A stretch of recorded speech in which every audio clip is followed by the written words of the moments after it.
ada di di dosen. Saya lupa untuk mintain, nanti saya bantu mintain ya. Nah, ini kalian pasti tahu ya ada segitiga terbalik ya. Bagaimana kalian melakukan logika menulis ya dari satu bab, itu bagaimana kalian akan merancangnya ya dari satu bab atau dari satu jurnal, dari umum khusus ke yang lebih khusus, ke yang kalian ingin utarakan, ingin kalian sampaikan seperti itu. Sebenarnya ini pasti sudah terbiasa lah ya, bagaimana kalian mendeskripsikan dari satu hal ke yang lebih khusus. Ini contohnya dari lautan ya, lautan Indonesia, kekayaan lautan Indonesia, fauna karang mutiara, kemudian pembudayaan karang mutiara di Maluku Selatan, seperti itu. Jadi umumnya lautan, jelaskan lautan itu apa. Nah, di Indonesia sendiri, misalnya lautan Indonesia ada seberapa luas, seberapa banyak. Nah, di sana terkandung kekayaan yang banyak seperti itu. Dari sisi apa? Terus kita bawa ke sisi faunanya sendiri ada banyak seperti itu, terdapat bla bla bla. Nah, salah satunya adalah karang mutiara. Karang mutiara di sini dijelaskan seperti itu apa bagaimana karakteristiknya. Kemudian ternyata karang mutiara ini sering dibudidayakan di Maluku Selatan. Nah, baru di situ kalian bisa jabarkan lebih lanjut tentang apa yang akan kalian tulis. Jadi mengalir harus menyambung, jadi yang bacanya enak. Kalian jadi tahu dibawa dari luas sampai intinya apa seperti itu. Nah, ini judul dan identitas penulisnya ya.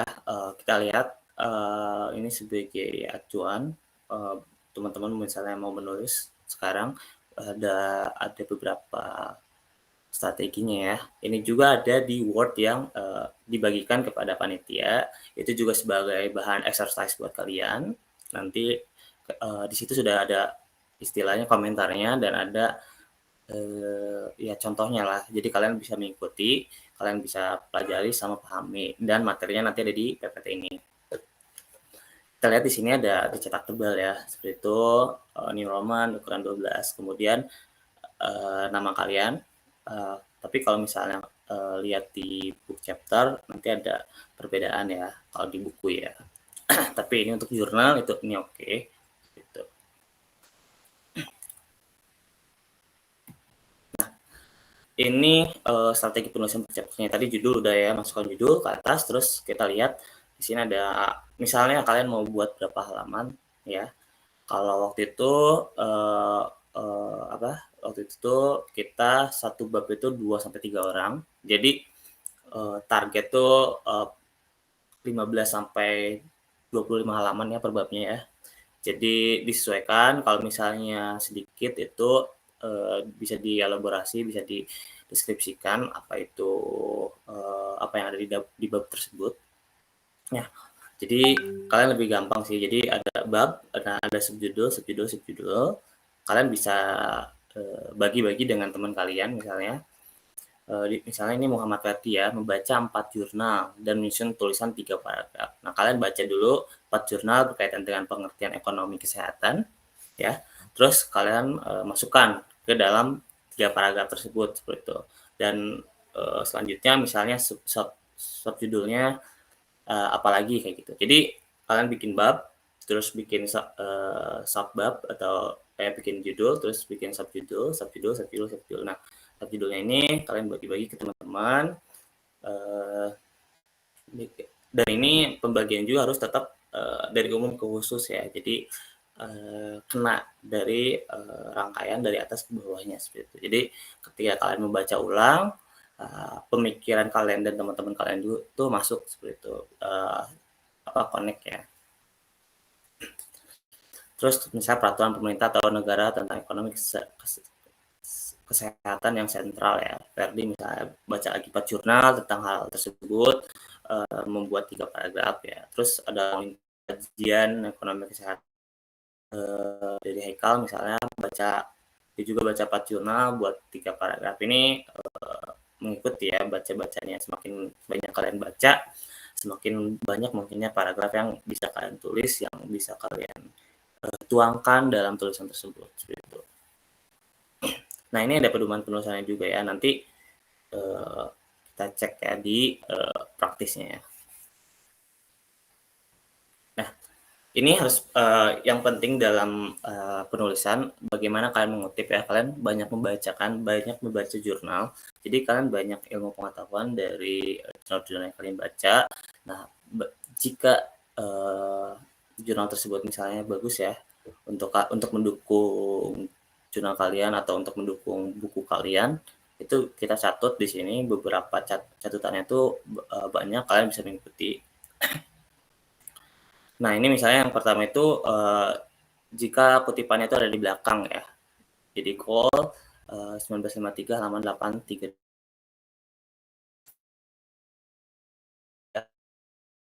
Apa-apa, biasanya Cole 1953 seperti itu ya. Nah, contoh yang pertama itu jika sumber kutipan ditulis setelah kutipan. Urutan cara penulisan ialah nama penulis yang diikuti dengan tahun penerbitan dan nomor halaman yang dikutip. Contoh kalimatnya adalah ini, salah satu dimensi kehidupan afektif emosional ialah kemampuan memberi dan menerima cintanya. Nah, ini adalah pendapat kalian ya, pendapat kalian, dan ini didukung misalnya oleh kutipan ini.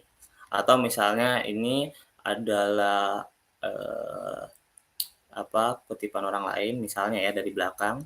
Terus ini disambung lagi sama kutipan yang sama. Jadi kalian memberikan pendapat yang emang ini udah teruji gitu, udah ada di dalam jurnalnya gitu, udah ada orang yang sudah membahasnya seperti itu. Nah, jadi tuliskan dulu pendapat kalian, bla bla bla bla, kemudian kutipannya itu seperti apa, menerangkan cerita dalam arti relationship, bla bla bla, initial harmony, Cole 1953 seperti itu, halaman 832.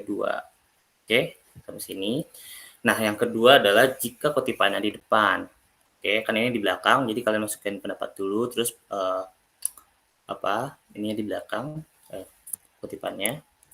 Nah, ini yang kedua itu jika sumber kutipan ditulis mendahului kutipannya ya. Urutan cara penulisannya sama seperti atas, hanya tahun penerbitan dan nomor halamannya ditulis dalam kurung. Nah, jadi kita lihat di sini kolomnya itu di dalam kurung.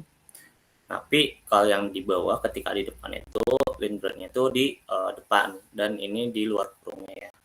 Halamannya sama tahunnya di dalam kurung. Nah, ini contoh misalnya Lindgren 1976 memandang faktor perbedaan sebagai bla bla bla. Sebagai dikemukakannya seperti ini. Seperti itu ya. Nah, ini ada, jadi kalian sesuaikan dulu. Ini kasih pendapat kalian dulu ya. Ego strength yang berpengaruh kepada keberhasilan seseorang. Nah, ini baru kutipannya. Ini pendapat kalian. Hasil rangkuman kalian seperti itu. Jadi ini mendukung ke stat yang kalian tulis sebelumnya seperti itu. Oke. Nah, yang motif keduanya di sini, kalau misalnya ada banyak orang ya, ada banyak orang misalnya jika sumber kutipan merujuk sumber lain atas di bagian yang dikutip, sumber kutipan yang ditulis tetap sumber kutipan yang digunakan oleh pengutip, tetapi dengan menyebutkan siapa yang mengungkapkan pendapat tersebut. Nah, ini kita mengkutip di dalam kutipan orang gitu ya. Jadi kalian baca Yellon and Weinstein, tapi Yellon and Weinstein ini dia ada kutipan dari Chomsky ya. Nah, ini jadi kalian menulisnya akan seperti ini. Jadi kalian baca jurnal orang lain, misalnya jurnal Muhammad Ferdi Firmansyah, terus di dalam Muhammad Ferdi Firmansyah itu ada kutipan saya ya, Kinandi seperti. Jadi Kinandi, nah langsung di sini ada Muhammad Ferdi Firmansyah seperti. Menurut Kinandi dalam Muhammad Ferdi Firmansyah misalnya 2021 menyebutkan bla bla bla bla seperti itu ya. Jadi kebayangkan ya. Terus nah ini juga sama ya, mungkin di depannya kalau misal ada di depan dan di belakang tulisannya akan mirip seperti ini ya. Oke, nah jika penulisan terdiri atas 2 orang atau lebih ya, nama keluarga kedua penulis tersebut harus disebutkan, misalnya Sharp and Green ya. Jadi dua-duanya kayak Yalon and Weinstein ini disebutkan dua-duanya, Sharp and Green juga disebutkan dua-duanya, seperti itu. Misalnya Ami Harja dan Firmansyah, nah itu disebutkan nama belakang dua-duanya ya. Kalau penulisannya lebih dari 2 orang, yang disebutkan nama keluarga dari penulis pertama yang ditulis, kemudian diikuti et al. Misalnya MC Cleveland et al. Misalnya penulisnya kan tadi ada 3 orang ya, misal di dalam satu bab misalnya. Ami Harja, Firmansyah, sama Haikal misalnya. Terus misalnya itu saya penulis pertama, Ami Harja, langsung seperti itu. Dan tahun, kemudian halaman ya. Tapi langsung tahun aja nggak apa-apa. Misalnya Ami Harja et al 2021 seperti itu. Oke. Nah, ini jika masalah yang dikutip dibahas oleh beberapa orang dalam sumber yang berbeda. Cara penulisan sumber kutipan itu adalah seperti ini. Jadi ada satu statement yang menyatakan itu merujuknya ke hal yang sama. Misalnya tadi apa ya di sini ya. Nah, ego strength yang berpengaruh kepada keberhasilan seseorang. Nah, ada berapa orang misalnya di sini kan atau yang ini ya. Studi tentang anak-anak yang mengalami kesulitan belajar ini sudah dibahas oleh banyak orang dari beberapa jurnal, misalnya ada Dunkley, ada Max, ada Parmenter. Jadi di sini kalian bisa masukin semuanya ya dalam gabungan dalam guru. Ada Dunkley 1972, terus Max 1976, terus Parmenter 1976 gitu. Menunjukkan bahwa tulisan rumusan yang dipadukan dari kegiatan sumber tersebut seperti itu ya. Jadi gabungan beberapa kutipan kalian satukan seperti itu. Nah jadi nggak ada alasan kalau misalnya kalian terlalu banyak baca jurnal dan misalnya kutipan ini bagus semua, ya kalian nggak apa-apa kutip aja semuanya seperti itu. Nah pendapat kalian sampaikan, terus kutipannya seperti apa. Nah jika sumber kutipan itu adalah beberapa karya tulis dari penulis yang sama pada tahun yang sama, cara menulisannya seperti ini dengan menambah huruf A, B, dan seterusnya pada tahun penerbitan. Nah jelas ya. Jadi misalnya Muhammad Ferdi Firmansyah, M. Ferdi Firmansyah, misalnya Firmansyah 1985A, ini untuk yang karya tulis yang sama ya. Nah ini untuk yang pertama, nah ini untuk yang keduanya seperti itu ya. Jadi dalam satu karya tulis, dalam satu penulis seperti itu. Nah, ini dicoret ya, jika sumber kutipan tanpa nama, penulisan adalah ini coret, kalian harus tahu siapa yang nulisnya. Usahakan lengkap ya sama nama dan tahun. Jadi kalau misalnya nggak ada seperti itu, udah kalian cari lagi jurnal yang lain. Jangan meskipun itu bagus ya, jadi referensi aja. Kalian tahu keywordnya seperti apa, tapi kalian harus cari tahu lagi jurnal yang resmi, yang apa ada namanya itu siapa, biar lebih pasti kalian melakukan pencatatannya ya. Jika hanya ditaruh pokok pikiran seorang penulis, tidak perlu ada kutipan langsung, cukup dengan menyebutkan sumbernya saja. Ini bisa juga. Oke. Nah, kita cek ya dalam satu paragraf misalnya. Lihat kan di sini ada opening kalian yang warna hitam, misalnya kutipannya warna hijau. Tetap ya harus seperti saya katakan itu ada pendapat kalian dulu di sini. Di sini pendapat kalian atau tulisan kalian bla bla bla bla didukung misalnya, ataupun misal ada kutipan yang mendukung hal ini ya. Surya Sumantri misalnya 1987 menyatakan penguatan pada hakikatnya bla bla bla bla. Nah, jadi karena di sini kita membahas tentang pengetahuan, sains, knowledge, di sini kita masukkan yang mendukung tulisan kita yang sebelumnya seperti itu. Jadi ini benar-benar pendapat yang hitam tuh dari pemikiran kalian ya. Setelah kalian banyak membaca, jadi kalian bisa menyimpulkan sendiri apa arti hal itu, apa maksud dari hal itu, apa tujuan dari hal tersebut seperti itu.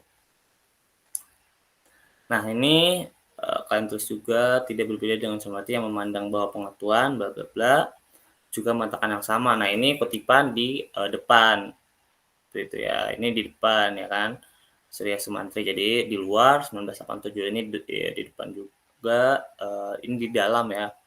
Jadi kayak tadi kutipan ini dalam Suryamanto ya. Jadi semuanya kepakai kan ya. Di sini kutipannya ya. Langsung lagi ada lagi pendapat lain yang dikemukakan oleh Rosenthal misalnya seperti itu. Nah, ini juga di depan ya, jadi soal Rosenthal 2004 menyatakan bla bla bla bla bla. Nah, dari pernyataan tersebut apa nih kesimpulannya? Gitu ya. Jadi jangan hanya kutipan, tapi harus tulisan kalian juga gitu. Ada kalimat, paragraf yang kalian dahului gitu sebagai pokok pikiran yang kalian ingin sampaikan. Yang kutipan ini sebenarnya untuk menguatkan argumen kalian gitu. Oke. Nah, bisa nih kita lihat ya, buka berkas dokumen yang dikirimkan ya. Kalau panitia boleh dikirimkan ke ininya, kita cek ke ininya ya. Nah, kita lihat ini judul ya, tadi sudah ada di PPT-nya. Nah, ini penulisan kita lihat di sini kan ada berbeda ya.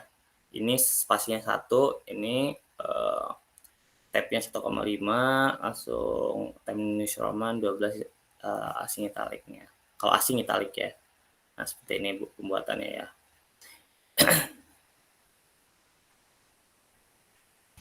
Nah, kalian ini motif di depan, oke. Nah, ini studi lain yang dijelaskan, misalnya bla bla bla apa. Nah, ini jadi untuk kalian bahan istilahnya praktik ya, mencoba ya. Jadi kalian penulisan di bulan seperti apa, target halaman, berapa referensi, misalnya. Jadi kalian harus baca sebanyak-banyaknya. Dan halamannya nanti ini kebanyakan pokok pemikiran kalian seperti itu. Yang lainnya hanya mendukung saja. Nah, misalnya ini kita juga saya sampaikan juga di sini contoh yang book chapternya ya. Di sini kita ada kayak SPM Munsil tuh. Di sini ada banyak ya, 1, 2, 3, 4, 5, 6, 7, 8. Ya, ada 19 orang ya. Lumayan banyak ya, 19 orang. Di sini kita lihat tuh. Ini ada bab sampai 11 ternyata ya. Nah, 11 dibagi 19 orang ya. Jadi ya kan ada yang 2, ada yang 3 seperti itu. Nah, ini kita lihat ya, ada pengertian pasar uang dan pasar modal oleh 2 orang ya. Jadi di sini dijelaskan seperti itu. Tuh di sini lihat ya kan ada menurut Alan Rasma dalam Rahma ya kan. Kutipan Alan tapi dalam Rahma dan sebagainya. Menurut Abdurrahman juga dalam Rahma seperti itu ya kan. Nah, ini satu contohnya lain bab 2 oleh 1 orang ya. Nah, ini bab 3 oleh 2 orang seperti itu ya. Nah, jadi kalian menyesuaikan aja ya bagaimana tulisannya. Ini saya ya, tulisan saya ya. Ini mekanisme perdagangan saham seperti itu. Nah, ini daftar pustakanya itu ya, kurang lebih ada kita menulis 200-an halaman lah ya.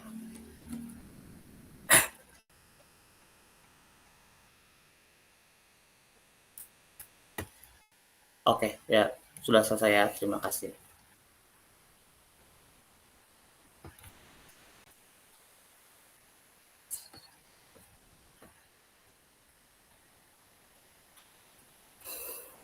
Oke, mungkin ini pertanyaan atau pindah dulu ya? Di akhir aja pertanyaannya. Ya, baik. Terima kasih sudah menjelaskannya tadi sudah banyak sekali gitu. Dari mulai tahapan, dari pembuatan book chapter, terus juga bagaimana cara mengutip, dan juga struktur book chapter yang sudah dicontohkan gitu ya oleh Agenda ini. Terus dari teman-teman, barangkali ada yang ingin ditanyakan, saya persilahkan.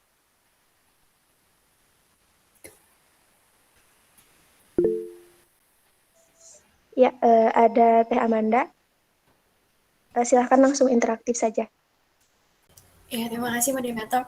Selamat pagi buat Agi Nandi. Sebelumnya terima kasih karena udah menyempatkan waktunya untuk jadi pemateri pada hari ini. Ada beberapa pertanyaan dari saya terkait book chapter, tapi ini di luar dari struktur book chapter itu sendiri.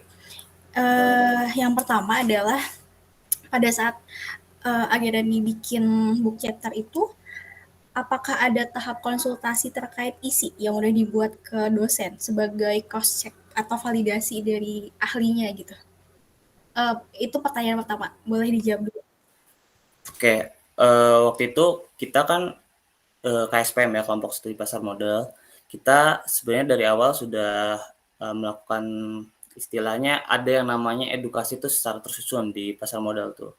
Jadi misalnya dari galeri tahapannya seperti apa, dari pengantarnya seperti apa, misalnya dari awal pengertiannya pasar modal, kemudian kita ke saham dan sebagainya. Nah, ini hasil materi-materi atau hasil bab-babnya itu emang udah beredar atau udah banyak disampaikan edukator ya. Jadi kita hanya mengambil, kemudian kita konsultasikannya ke praktisi. Waktu itu kita ke manajer cabang Reliance Tasikmalaya ya, seperti itu. Jadi di situ ada istilahnya ada kesesuaian oleh beliau. Jadi oh ini cocok nih untuk misalnya dari tahap pemula, kemudian di tengah-tengah babnya tuh udah masuk ke tahap istilahnya mereka udah terjun istilahnya. Terus di akhir ada uh, apa ya praktiknya secara langsung gitu. Jadi membawa seperti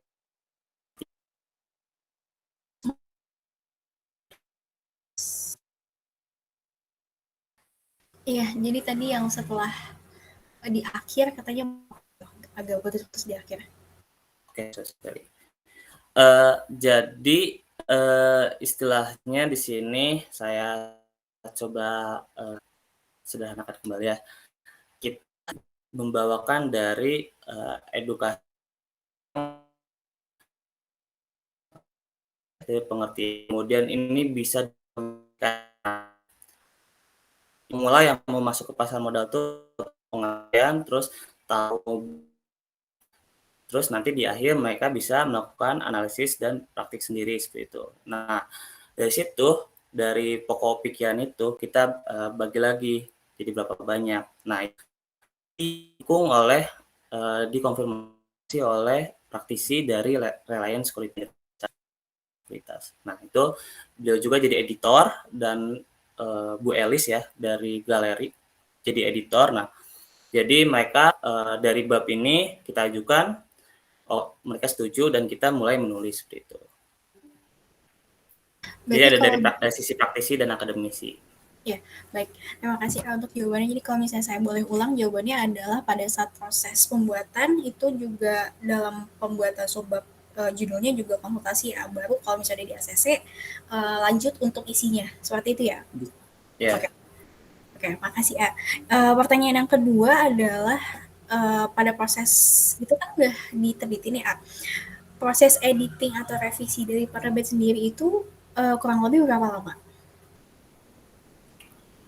Waktu itu editing di penerbit apa pas kita membuatnya ya? Di penerbit sendiri ya? Kalau di penerbit sendiri kurang lebih 2 bulan tuh udah selesai jadi buku ya. Udah ada jadi Oh, PDF-nya dan oke. bukunya juga bisa di ini. Kalau misalnya dari proses awal itu tadi, pembuatan sampai di akhir KSPM selesai menyusunnya itu sendiri berapa lama? Kalau penyusunan kurang lebih 1,5 bulan ya.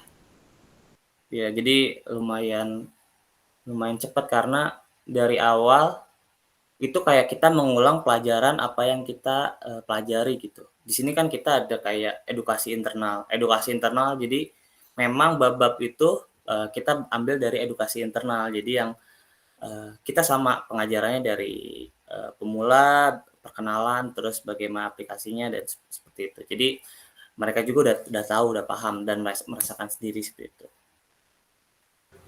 Oke, makasih. Pertanyaan yang selanjutnya, itu kalau misalnya buat book chapter sendiri itu tingkat plagiarisme yang diterimanya itu minimal berapa ya? Plagiarismenya waktu itu berapa ya? Saya lupa soalnya yang apa? Yang banyak editnya tuh dari sisi dosennya, tapi kurang lebih kalau kita lihat sedikit yang dirubah ya dari kayaknya nggak terlalu tinggi-tinggi banget ya. Nanti saya konfirmasi ya. Saya akan sampaikan ke panitia. Siap, makasih ya. Nah, pertanyaan yang terakhir nih ya. Dari saya, kalau misalnya untuk setiap subjudul itu, apakah ada jumlah minimal dari sumber referensi yang digunakan? Kan kalau misalnya tadi total tuh 15 referensi ya, satu buku tuh. Tapi kalau misalnya berbagi per subjudul, apakah ada minimalnya Kak, secara aturan? Nggak ada sih ya, itu gimana kalian, karena book chapter gimana penulisnya, gimana kaliannya, kan tadi ada misalnya kita kan bab satu tuh beberapa bab tuh ada yang 2 orang, 1 orang, ada yang banyak, ada yang sedikit ya penulisannya. Nah itu disesuaikan kembali dengan informasi yang kalian dapat dan informasi yang kalian apa yang kalian jalankan lah praktiknya seperti apa. Jadi nggak ada inian khusus. Oke, makasih Agenan. Saya kembali lagi kepada Laila. Ya, baik, terima kasih pada Teh Amanda atas pertanyaan-pertanyaannya. Kemudian dari teman-teman yang lain, apabila ada yang ingin ditanyakan, saya persilahkan.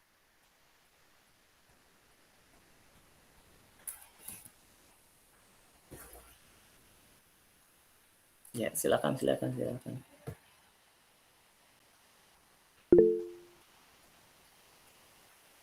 Ada 2, boleh, boleh, boleh. Coba dulu.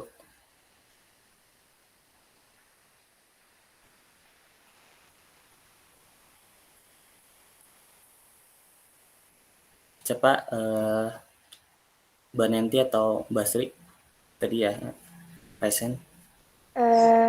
Ya boleh, Teh Nenti, saya persilahkan. Ya, baik. Terima kasih atas kesempatannya dari moderator. Saya ucapkan terima kasih banyak juga kepada Kak Genandi atas pemaparannya. Izin untuk mengajukan pertanyaan.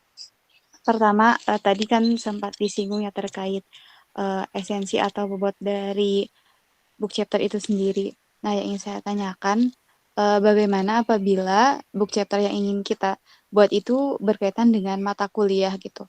Tetapi referensinya itu masih terhitung sedikit gitu.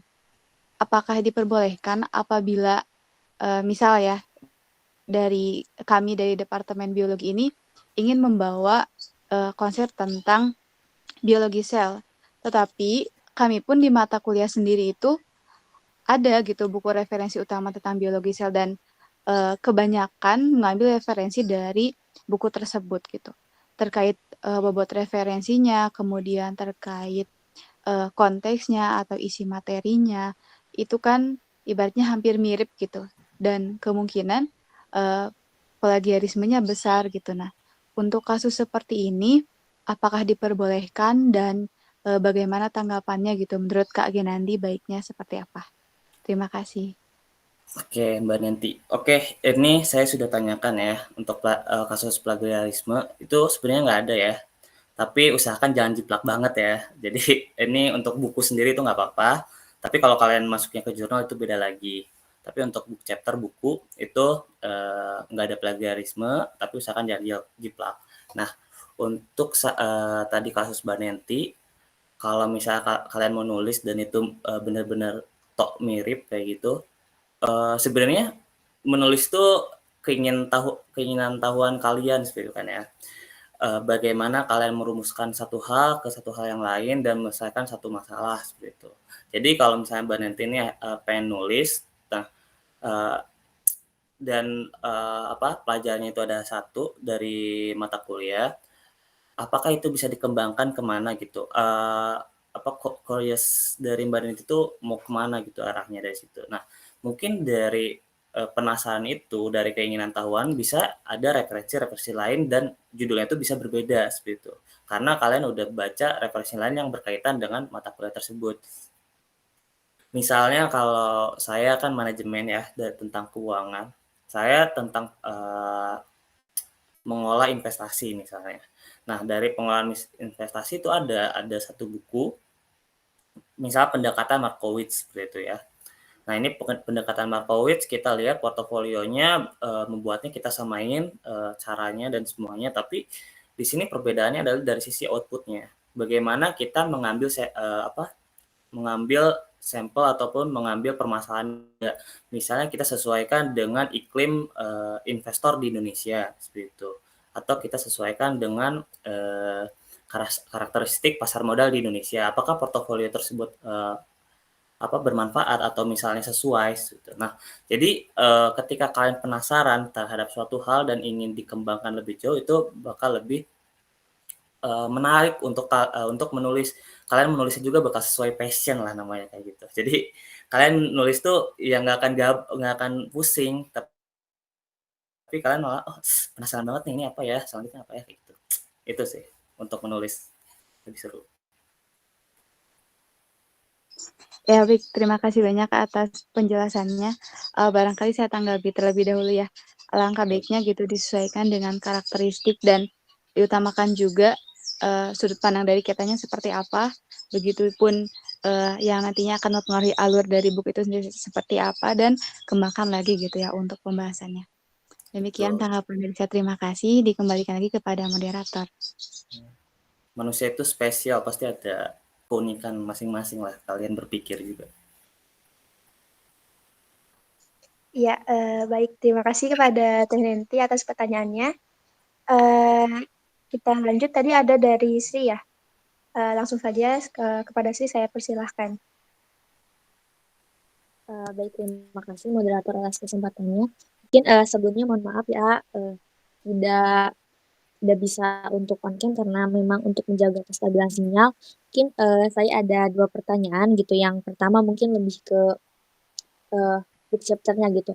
Untuk mayoritasnya sendiri itu book chapter berapa halaman ya gitu. Kalau misalkan pada umumnya misalkan sekian ratus, apakah kita sebaiknya juga mengikuti standar bukan standar, maksudnya hal yang biasa dilakukan gitu. Jadi ngebuatnya segitu gitu. Lalu yang kedua mungkin tadi sempat disinggung juga bahwa tadi ada satu bab yang memang itu bukan oleh seorang, ada tadi yang 2 orang. Atau mungkin lebih ke tips dan trik dari pengalamannya kalau misalkan disusun oleh 2 orang gitu, gimana caranya supaya si tulisan itu memang memiliki kesesuaian gitu, seirama, searah gitu. Mungkin itu saja sih, terima kasih. Oke, terima kasih juga untuk pertanyaan ya. Untuk halaman sendiri kita KSPM waktu itu 250-an, termasuk daftar pustaka, judul, dan bla bla bla lain-lainnya ya. Itu sebenarnya nggak ada patokan ya. Jadi kalian menulis ya sebanyaknya kalian mau menulis aja gitu ya. Beda ya sama jurnal. Kalau misalnya jurnal maksimal 5.000 kata, 5.000 apa gitu ya. Itu beda dengan syarat-syaratnya. Kalau jurnal kan pasti kalian mau upload kemana itu ada standar khususnya ya. Tapi kalau untuk buku sendiri itu bebas ke keinginan kalian aja. Ada yang tipis, ada yang tebel, ada yang sedang dan sebagainya. Itu menyesuaikan sejauh mana kalian bisa eksplorasi ya. Untuk misalnya ada 2 atau 3 orang ya, itu sebenarnya waktu itu kita sebenarnya bukan 2-3 orang ya, kita mengurus 19 orang ya. Jadi agak lumayan banyak ya. Jadi bagaimana kita menyatukan dari semuanya menjadi satu buku itu agak lumayan pusing. Jadi waktu itu kita tentu ada meeting berkala ya, seminggu sekali. Kita cek juga tulisannya. Kita pakai Google Doc waktu itu untuk draftnya. Google Doc dan linknya itu dalam satu file. Jadi ketika kita ada meeting, misalnya saya, Ferdi misalnya, dan teman-teman yang lain membaca keseluruhannya, dan itu ya kelihatan, misalnya ada yang mengalirnya, ada yang enggaknya, itu kelihatan. Misalnya dari kita juga tolong tambahkan ini, jadi kita kasih note, kasih komentar. Di Google Doc kan bisa seperti itu ya. Jadi lebih mudah waktu itu untuk kita melakukan koreksi, melakukan saran, tambahan, dan sebagainya. Nah, dipecah lagi ke tim, itu kemarin kalau tim saya kita baginya sesuai tadi subjudul kita, tapi waktu itu memang apa ya, kita sependapat dulu bab ini kita akan bahas apa aja. Subjudul B, A, B, C, D, E, F, G misalnya seperti itu. Nah, lu mau ambil apa aja? Pau, teman saya itu Fauzian ya, yang jadi teman saya, yang jadi rekan penulis saya. Dia mau ambil ini gitu. Ya udah, jadi saya sisanya. Nah, kita nulis dalam Google Doc yang sama. Jadi saya nulis, dia nulis gitu. Kita kelihatan perkembangannya seperti apa. Nah, seperti itu sih kurang lebih ya. Jadi banyak-banyak apa ya, koordinasi aja lah. Sebenarnya kalau menulis itu enak lah ya, gampang lah. Seperti itu ya, tinggal tulis, baca, tulis, baca, tulis, baca. Apalagi kalau kalian memang penasaran dengan hal tersebut dan kalian udah merasakannya secara langsung. Jadi kalian nggak usah capek-capek nyari keywordnya, capek-capek nyari korelasinya, capek-capek nyari apa ya, hubungannya dan lainnya, itu pasti bakal ngalir kok. Oke, baik, terima kasih atas kesempatannya. Mungkin bisa disimpulin untuk jumlah halamannya, mungkin itu diserahkan lagi kepada si penulisnya bagaimana pengembangannya mau sampai mana. Mungkin dari sisi penyusunannya mungkin harus lebih koordinasi lebih sering lagi gitu. Dan salah satunya itu melalui penambahan note di Google Doc supaya lebih memaksimalkan bila ada kekurangan. Terima kasih atas jawabannya. Oke, sama-sama. Ya, baik, terima kasih kepada Sri atas pertanyaannya. Kemudian dari rekan-rekan, apabila ada yang ingin ditanyakan lagi, saya persilahkan. Ya, oh ya, dari ada Saskia, silahkan. Baik, terima kasih atas kesempatannya. Sebelumnya saya izin bertanya terlebih dahulu. Apakah boleh bertanya terkait dana sama proses penerbitan book chapter itu sendiri? Oh, boleh. Nah, Langsung jawab berarti ya? ya, terkait dana dari selama penerbitan book chapter itu kira-kira berapa ya? Kemarin itu kita pakai kas ya, dan kalau bukunya sendiri itu dana pribadi yang mau beli gitu ya. Untuk penerbitannya kalau nggak salah 600-700 ribu ya, tapi di bawah 1 juta lah intinya, di bawah 1 juta itu. Dan itu udah beres ya, udah jadi PDF dan sebagainya. Kemudian beli bukunya waktu itu di print sama mereka kirim itu 100 berapa ribuan gitu ya. Kayak gitu. Terus ya kita beli 4 untuk di perpus dan di ya perpus 2, perpus FE 2, perpus Unsil 2 seperti itu. Jadi ya kurang lebih kas yang harus dikeluarkan itu 1.500.000-an mungkin, di bawah 2 juta. Tapi saya lupa ya exactnya berapa, cuma sekitar seperti segitu. Baik, terima kasih AA atas jawabannya.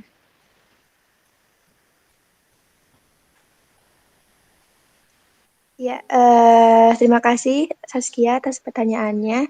Kemudian dari rekan-rekan, apabila masih ada yang ingin ditanyakan, saya persilahkan.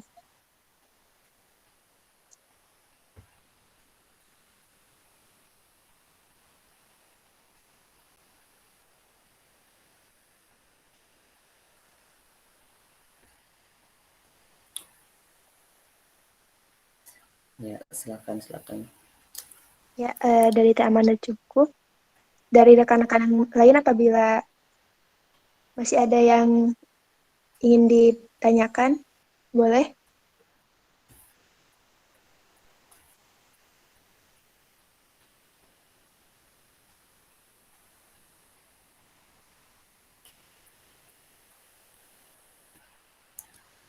Ini kebanyakan dari ini ya, biologi apa gimana ya? Karena temanya biologi gitu.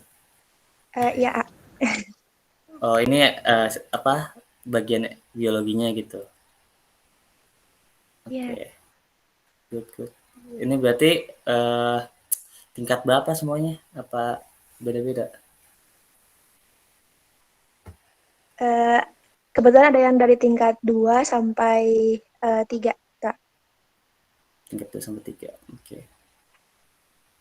Ya, bagus lah ini SRC, mentornya juga ada, foundernya juga bagus-bagus. Kalau memang yang suka menulis, misalnya ilmiah mau menjadi akademisi, karirnya seperti apa ya, banyak-banyak menulis aja lah ya. Terus kalian cari beasiswa, itu biasanya beasiswa suka banyak orang yang suka menulis. Yang penting kalian bisa nerbitin jadi jurnal, jadi book chapter, jadi buku atau apa, itu poin penting lah ya. Jadi sebisa mungkin ya ini saya ngeliat teman saya yang jago ya di akademisi, saya nggak terlalu keren di akademisi ya seperti itu. Jadi jurnal kalian upload dan ya realisasikan lah ya, ikut lomba-lomba kayak gitu, itu jadi poin penting sih untuk beasiswa. Dan sekarang juga banyak lembaga think tank ya, lembaga riset kayak gitu, itu juga nerima akademisi kayak kalian. Jadi saya rasa karir path ataupun karir beasiswa juga ada, selama kalian nyari aja sih, itu gokil. Semoga ya kalian masih tingkat 2, tingkat 3 masih bisa dipikirin ya, jangan sampai telat-telat ya.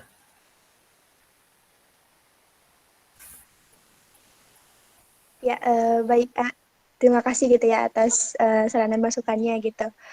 Barangkali karena rekan-rekan dirasa sudah cukup, selanjutnya apabila dari Agenandi ada closing statement gitu. Terlebih dahulu saya silahkan. Closing statement, ya intinya kalau mau nulis aja yang bikin kalian penasaran dah, dan jadikan itu sebagai karya sih. Jadi kalau misalnya kalian dari biologi penasaran tentang apa, ya kalian kejar aja ke situ. Kali aja kalian dapat pendanaan penelitian ke sana, dapat duitnya dari sana kan ya. Karena kita tahu meskipun kalian suka nulis tapi butuh duit juga ya. Misalnya terus di lembaga think tank juga di karirnya itu ada. Jadi si divisinya tuh dibagi-bagi, ada yang bagian ekonomi, ada bagian biologi, ada bagian apa itu ya menyesuaikan dengan kalian. Jadi menulis juga ada yang meskipun kalian harus general secara berpikir, tapi penulisan kalian tuh harus ada secara khususnya seperti itu. Jadi fokus kalian ke apa, kalian suka subjeknya apa, itu oke sih. Ya, kalau saya pasar modal, alhamdulillah bantuan teman-teman juga kan jadinya buku, pada ya nulis saya cuma nulis di, nggak pernah jadiin jurnal, nggak pernah jadiin apa, cuma nulis doang gitu ya. Jadi bacaan aja, jadi tulisan aja. Jadi kayak ada permasalahan di pasar modal, saya tulis, saya cari solusinya, itu jadi catatan pribadi saya seperti itu. Jadi emang saya nggak terlalu bisa ya untuk di upload kayak jurnal dan sebagainya kayak gitu. Beda kalau misalnya dengan teman saya, ada yang dia menulis A, tiba-tiba udah upload kemana, nulis B atau upload kemana kayak gitu. Nah itu dedikasinya luar biasa sih. Oke. Ya, baik. Terima kasih kepada Aginandia. Sebelumnya dari kami ada kenang-kenangan terlebih dahulu gitu, berupa sertifikat gitu. Kepada seksi yang bertugas bisa dibantu.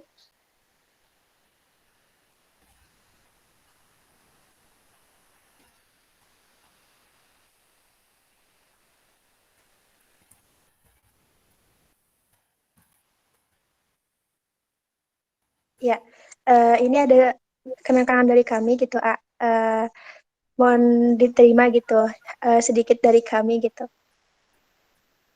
Siap. Saya terima kasih. Ya ampun. Ya, Udah sebelumnya kita M kasih lagi ya. dokumentasi terlebih dahulu gitu. Oke. Saya hitung ya, 1, 2, 3.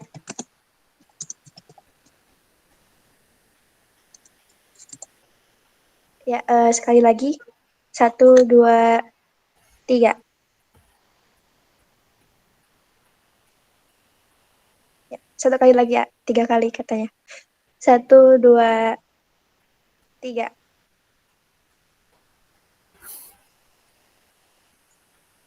Ya, baik. Terima kasih banyak kepada Aginandia sudah menyempatkan hadir gitu ke antara kita semua. Ya, sama-sama guys. Thank you undangannya ya. Makasih Aginan. Iya. Makasih banyak, Terus, Kak. ya, jago-jago lah kalian mah. Nggak usah ada gini-ginian lagi lah. Amin. Ya. Dari saya dicukupkan, barangkali selanjutnya saya serahkan kembali kepada MC. Baik, terima kasih banyak kepada Ginandia Miharja selaku pemateri kali ini. Mungkin jika sekiranya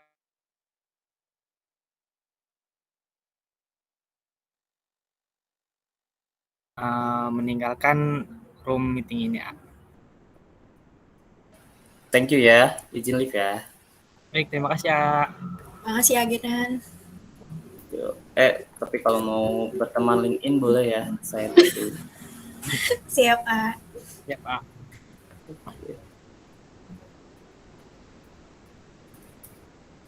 Baik, mungkin untuk pematerian selanjutnya akan dilaksanakan setelah zuhur.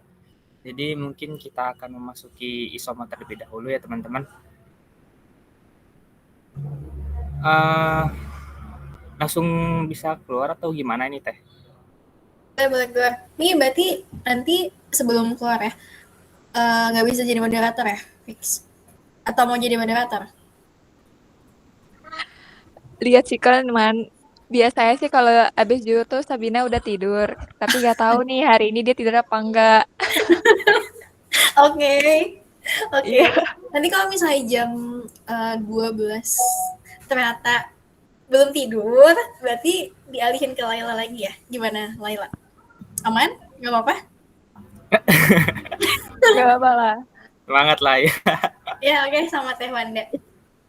Oke, terima kasih tadi yang udah nanya-nanya. Nanti jangan lupa ya tetap nanya-nanya juga ya soal konservasi. Soalnya kan yang tingkat bawah kan belum pada ngambil matkulnya kan.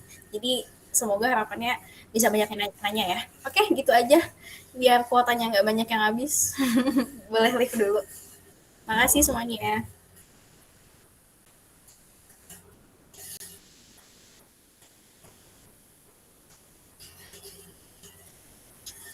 Nanti mau out dulu atau gimana?